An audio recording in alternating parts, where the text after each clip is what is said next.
The Courage to Let Go of Perfectionism by Scott Stoner.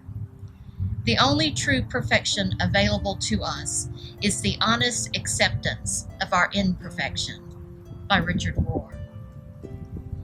It's hard to underestimate the damage that the disease of perfectionism does to the well-being of ourselves and to others. Perfectionism creates deep feelings of lack and inadequacy in ourselves, sending us on an endless and impossible search to correct every perceived flaw.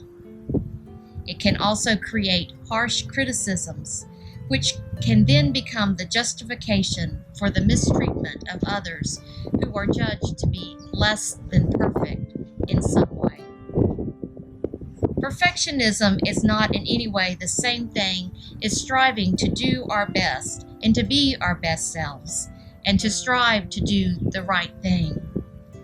Perfectionism can actually be crippling to us and prevent us from striving to be our best self.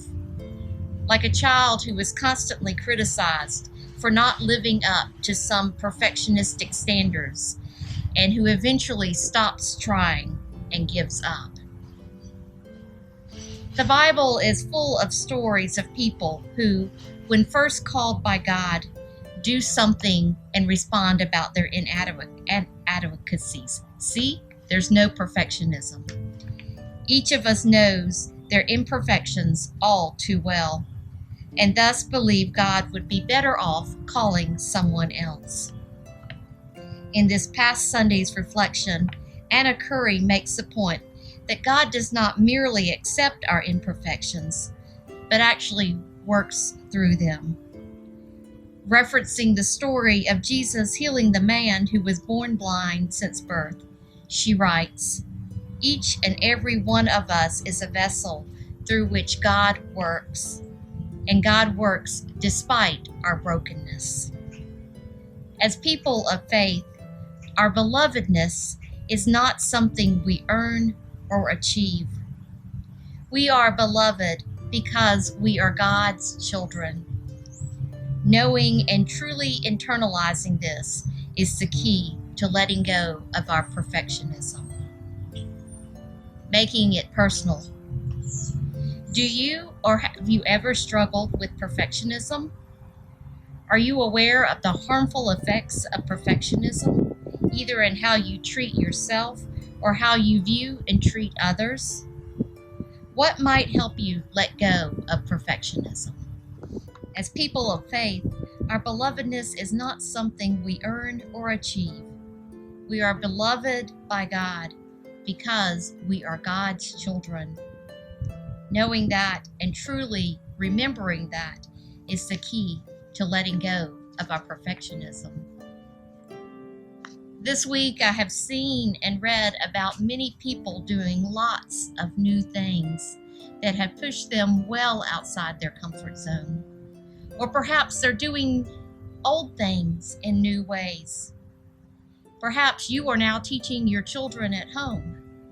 Maybe you're using this time to learn a new language or develop a new hobby.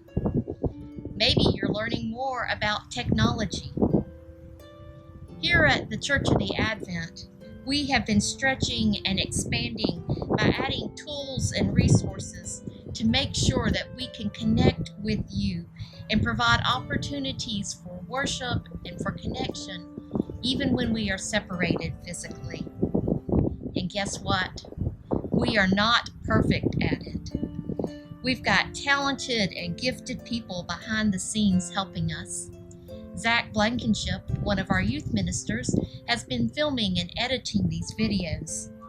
Becky Pittman, our director of communication, has made sure they have been posted and sent out to you daily. And we are still learning and growing, and not always getting it perfect every time. But this time isn't about being perfect. And we weren't before, we won't be now.